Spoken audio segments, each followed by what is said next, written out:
معدن نبوت کا گوہر شب چراغ، استغنا و بے نیازی کی اقلیم کا تاجدار، صلح و مصالحت کی پرسکون مملکت کا شہنشاہ، عرش خلافت کا مسند نشین اور دوش نبوت کا سوار، امت مسلمہ کا محسن اعظم، نواسہ رسول مقبول صلی اللہ علیہ وسلم حضرت امام حسن مجتبیٰ علیہ السلام کی ولادت بسعادت 15 رمضان المبارک 3 ہجری کو سرزمین مدینۃ المنورہ میں ہوئی۔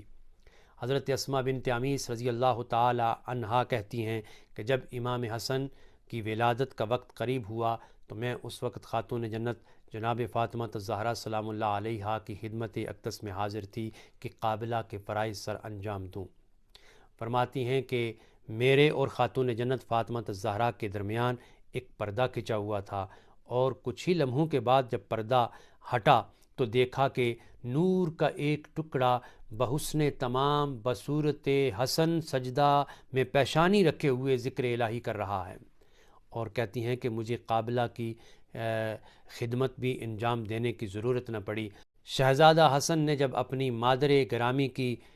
گود کو زینت بخشی تو نواسہ رسول صلی اللہ علیہ وسلم کو دیکھ کر ایسا محسوس ہو رہا تھا کہ بعین ہی رسول خدا صلی اللہ علیہ وسلم اپنی نورانی شعاؤں کے ساتھ جلوہ فگن ہیں۔ اور ناظرین، جب امام حسن علیہ السلام عالم شباب کو پہنچے تو دیکھنے والوں نے دیکھا کہ امام حسن علیہ السلام ہم شکل مصطفیٰ تھے۔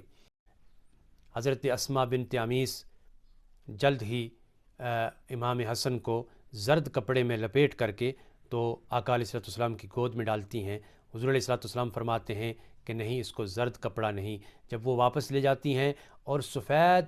کپڑے کے اندر لپیٹ کر کے آقا علیہ السلام کی خدمت اقدس کے اندر حاضر کرتی ہیں تو سرکار کائنات صلی اللہ علیہ وسلم امام حسن کے دائیں کان کے اندر آذان اور بائیں کے اندر اقامت کہتے ہیں، تو چنانچہ پہلی آواز جو اس باعظمت نواسے کے حصے سامعہ میں پہنچی وہ آپ کے ذہن و قلب میں اتر گئی، وہ آپ کے نانا جان محمد رسول اللہ صلی اللہ علیہ وسلم کی آواز تھی۔ حضور صلی اللہ علیہ وسلم نے اپنی زبان مبارک بچے کے منہ میں رکھی اور مولا کائنات علی المرتضیٰ سے فرمایا کہ نام بھی کوئی تجویز کیا ہے اس کا؟ نہیں۔ تو مولا کائنات علی المرتضیٰ عرض کرتے ہیں کہ یا رسول اللہ صلی اللہ علیہ وسلم،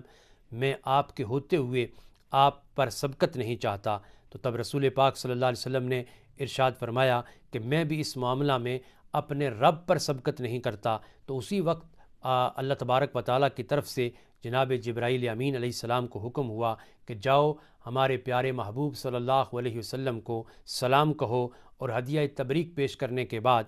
یہ کہو کہ علی کو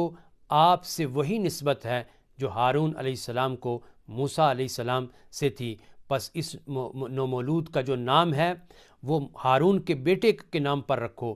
تو اس بچے کا نام ہارون علیہ السلام کے بیٹے کے نام پر شبر رکھا جائے۔ حضور علیہ السلام نے فرمایا کہ میری زبان عربی ہے اور شبر عبرانی زبان کا لفظ ہے، تو حضرت جبرائیل علیہ السلام نے کہا کہ اس کا نام شبر کے مترادف جو نام بنتا ہے وہ حسن رکھ دیا جائے۔ چنانچہ نومولود کا شہزادے کا نام حسن رکھا گیا، اور یہ دیکھ لیجئے کہ اللہ تبارک و تعالیٰ کی بارگاہ سے یہ نام ملا ہے، یعنی حسن، امام حسن کا نام اللہ تبارک و تعالیٰ کی بارگاہ سے حضور سرور کونین صلی اللہ علیہ وسلم کو یہ نام ملا جو آپ نے رکھا۔ امام